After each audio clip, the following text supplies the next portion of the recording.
Buenas tardes, somos el grupo 154003-42, estudiantes del programa de la tecnología en radiología e imágenes diagnósticos, y el grupo está conformado por Carolina Chavarriaga Cardona, Diego Fernando Sá Berrío, Gabriela García Zamboní, María Paula Girón y Juliana Ramos Forero. Nuestra exposición se titula ¿Cómo afecta la radiación los tejidos vivos? Y fue elaborado con base en la guía de aprendizaje de la tarea 3, titulada Radiobiología y sus aplicaciones. En este trabajo abordaremos temas fundamentales para comprender los efectos de la radiación ionizante en el cuerpo humano. Mi nombre es María Paula Girón y el día de hoy voy a hablar sobre cómo la radiación ionizante afecta al cuerpo humano, explicando temas muy importantes como las magnitudes dosimétricas, los factores de ponderación y las secciones del ADN. En el trabajo a mí me tocó la pregunta 1 y 5. Vamos a empezar con las magnitudes dosimétricas. ¿Qué son las magnitudes dosimétricas? Son las medidas que nos permiten cuantificar la radiación absorbida por el cuerpo. La primera es la dosis absorbida. Representa la cantidad de energía que la radiación deposita en un tejido. Su unidad de medida es Gray, que equivale a 1 joule por kilogramo. En palabras como más simples, eso indica que mide cuánta energía entra en el cuerpo. La segunda dosis es la dosis equivalente. Ajusta la dosis absorbida considerando que el tipo de qué tipo de radiación ingresa o cualquier tipo de radiaciones, ya que pues no todas las radiaciones causan el mismo daño biológico. Se calcula multiplicando la dosis absorbida por el factor de ponderación de la radiación. Un ejemplo puede ser una dosis Gray de rayos X no causa pues el mismo daño en el cuerpo humano que una dosis Gray de partículas alfas, porque las partículas alfas son mucho más destructivas. La unidad de medida de la dosis equivalente es el Sievert. Por último tenemos la dosis efectiva, que tiene en cuenta la sensibilidad de cada tejido o órgano utilizando factores de ponderación del tejido y su unidad también es la Sievert. Esta dosis efectiva sirve para evaluar el riesgo total para el cuerpo humano en un procedimiento o una exposición.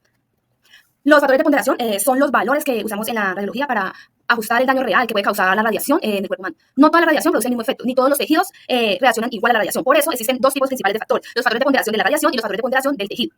Los factores de ponderación de la radiación nos indica qué tan dañina es cada radiación para el cuerpo, aunque dos tipos de radiación depositan la misma energía, o sea que sea distinto tipo de radiación y depositan la misma energía. Su efecto biológico puede ser diferente. Entonces, pues aunque lo que expliqué al inicio, un Gray de rayos X no equivale a lo mismo que un Gray de partículas alfas. Los rayos X y los rayos gamma tienen un factor de ponderación de 1, porque su efecto es relativamente bajo. Los neutrones tienen el valor entre 5 y 20 dependiendo de su energía, los protones tienen 2 y las partículas alfas o iones pesados tienen un factor de ponderación de 20, porque son mucho más dañinas para las células. En resumen, pues a mayor factor de ponderación, mayor potencial de daño biológico. Factores de ponderación de tejido. Representan la sensibilidad de cada órgano o tejido a la radiación. Algunos órganos son más vulnerables, por lo que tienen valores más altos.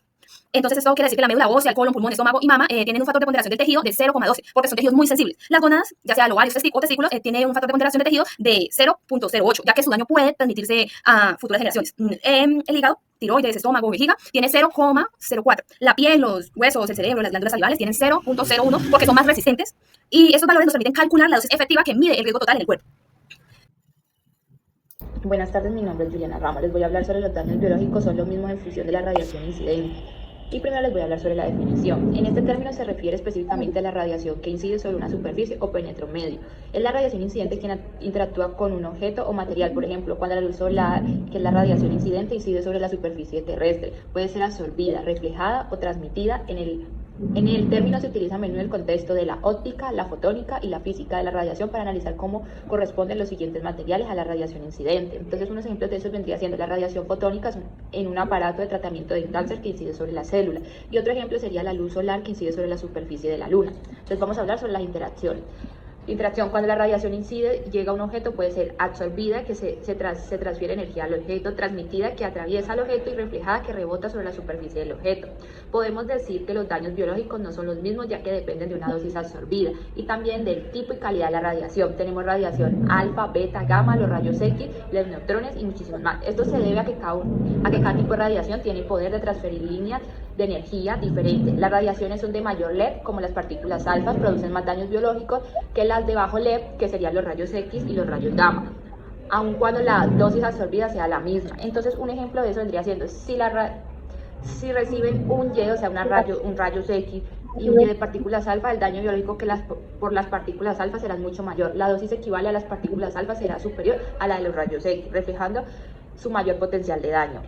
Ahorita les voy a explicar un poquito sobre una tabla que tengo aquí. Entonces tenemos 3 columnas, una de ellas órganos, dosis media absorbida y el efecto. Entonces vamos a hablar sobre la piel. Si la dosis media absorbida es de 5, puede generar necrosis cutánea y ulceraciones. Si es de 2 a 5, puede formar eritema, descamación, humedad seca o pérdida del cabello. En los testículos, si es mayor a 4, puede tener una esterilidad permanente. Si es entre 0.15 a 4, puede tener una esterilidad temporal, disminución del recuento espermático. Entonces vamos a hablar ahorita de los ovarios. Si es mayor a 3, tiene una esterilidad totalmente permanente, pero si es menor de 3 a 0.6, puede tener esterilidad temporal y alteraciones en los ciclos menstruales. En el cristalino, si es de 0.5 a 2, podemos tener opacidad parcial y los riesgos de catarata. Y en la médula ósea podemos tener, si es mayor a 5, una depresión medular, una disminución de los leucocitos, una trombocitopenia o nos puede generar hasta anemia. Muchísimas gracias. Buenas tardes, mi nombre es Juliana Ramos. Les voy a hablar sobre los datos. Cordial saludo, mi nombre es Carolina Chavarriaga Cardona y hoy vengo a hablarles sobre los tipos de efectos de radiación en los seres vivos. Hay varias clasificaciones de los efectos en la radiación. Según el tiempo de aparición, existe un efecto precoz y un efecto tardío. En el efecto precoz, este se desarrolla cuando se ha expuesto al individuo o al ser vivo a altas dosis de radiación y que aparecen después de minutos, horas o días. Los efectos que se pueden dar son quemaduras cutáneas, enrojecimiento en la piel, náuseas, vómito, pérdida de cabello y síndrome de radiación aguda. En el efecto tardío, este se da después de meses o años por la exposición a la radiación. Entre sus efectos está el cáncer, la radiodermatitis, mutaciones genéticas, cataratas, esterilidad, etc. Según el punto de vista biológico, hay dos efectos. Está el efecto somático y el efecto hereditario. En el efecto somático se manifiesta directamente al individuo o persona que estuvo expuesta a la radiación. Normalmente afecta a las células corporales. Dentro de sus efectos está el cáncer por radiación, disminución de glóbulos rojos, quemaduras cutáneas, fibrosis. En el efecto hereditario se transmite directamente a las células germinales, lo que conlleva que se manifiesten los efectos en la descendencia del individuo por trastorno de los genes codificados en el ADN. Algunos efectos que se pueden encontrar son mutaciones genéticas, malformaciones congénitas y fetales. Y la tercera clasificación es según la dependencia de la dosis y probabilidad de aparición. Se clasifica en un efecto determinístico y un efecto estocástico. Estos se diferencian de acuerdo al umbral o paso mínimo de la dosis de radiación para que se genere un efecto en el ser vivo. En el efecto determinístico, por la exposición de radiación hay muerte celular. Este efecto sí posee una dosis umbral, o sea que se genera un efecto cuando la dosis excede el valor límite de la radiación según el tejido u órgano que se está exponiendo, debido a que cada tejido u órgano tiene una dosis de umbral propia. En este efecto, a mayor dosis de radiación se genera más gravedad. Por ejemplo, en la radioterapia se dan varios efectos determinísticos que se pueden dar de manera precoz o tardía, como quemaduras cutáneas, eritemas, cataratas, etc. En el efecto estocástico, a diferencia del efecto determinístico, no se genera una muerte celular. No tienen una dosis de umbral definida, por lo que el daño se puede dar con cualquier tipo de radiación. Hay mayor probabilidad que aparezcan cuando se aumenta la dosis de radiación recibida, pero de esto no depende la gravedad.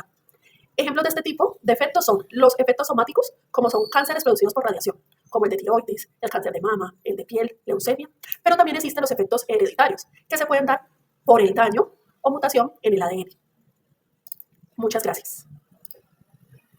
Pues de lesiones en el ADN. La radiación ionizante puede afectar el ADN de muchas formas, desde pequeños cortes hasta pérdida completa de la información genética. Las lesiones más leves suelen repararse, pero las más graves pueden alterar permanentemente el material genético y generar mutaciones y aumentar el riesgo de cáncer o muerte celular.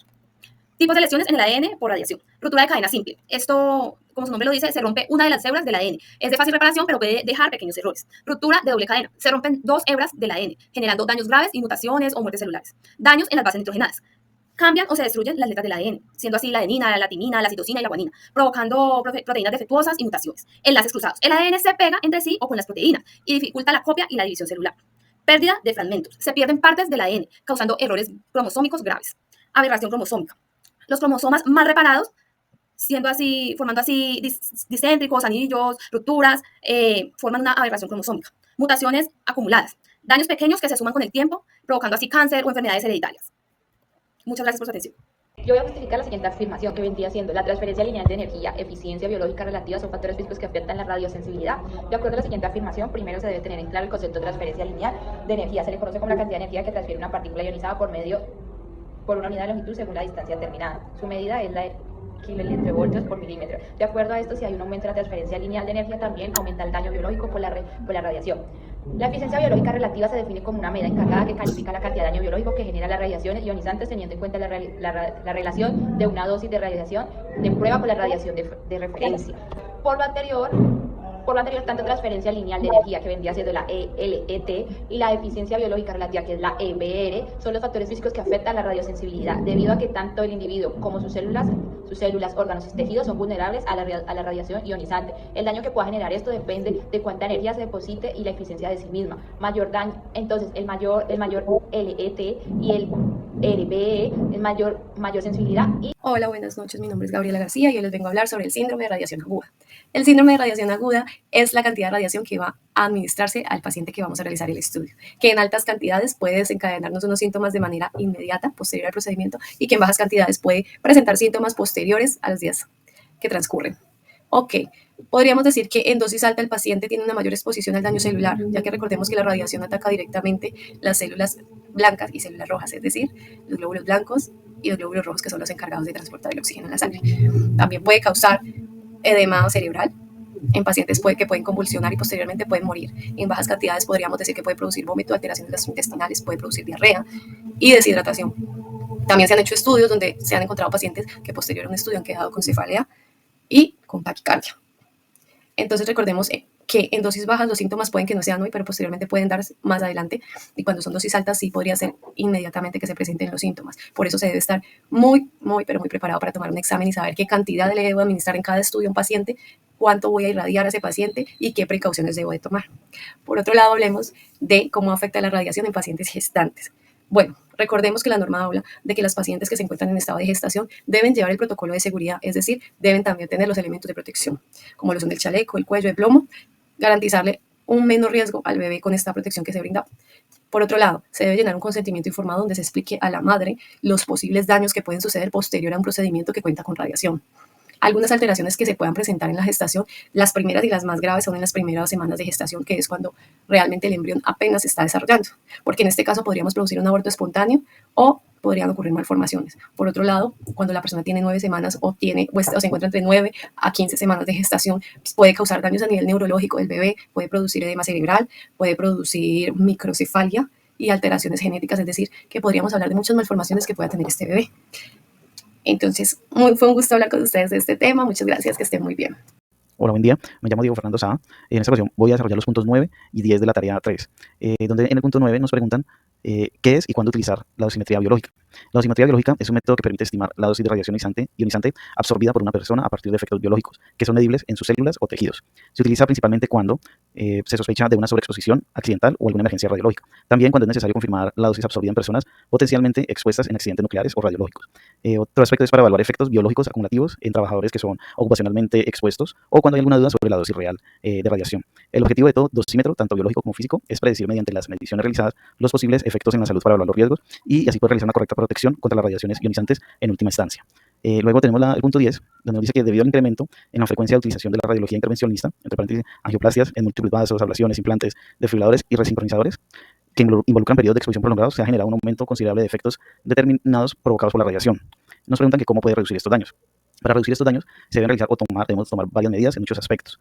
Primero, optimizar la técnica del procedimiento. ¿Qué se hace eso? Disminuir el tiempo en la exposición de la fluoroscopia, usar el tiempo estrictamente necesario, evitando mantener el haz encendido sin ningún motivo, emplear fluoroscopia pulsada, eso reduce la radiación al usar los pulsos intermitentes en lugar de una exposición continua, usar la colimación, que nos ayuda a limitar el campo del haz, evitando irradiar tejidos adyacentes, ajustar también los parámetros del equipo, seleccionar el KB y el MA adecuados según el tipo de paciente y el estudio, para así usar menos dosis, que sea compatible con la calidad diagnóstica, variar el ángulo del rayo, cambiar la posición del tubo para no irradiar la misma zona de piel durante todo el procedimiento.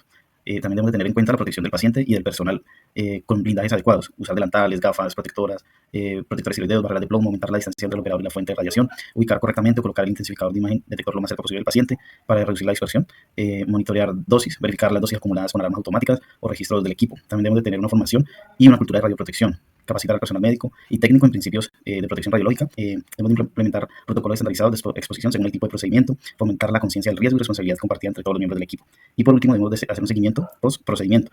En caso de procedimientos largos, realizar seguimientos clínicos del paciente para detectar tempranamente posibles lesiones cutáneas. También registrar las dosis acumuladas y analizarlas para mejorar los protocolos en el futuro. Muchas gracias por la atención.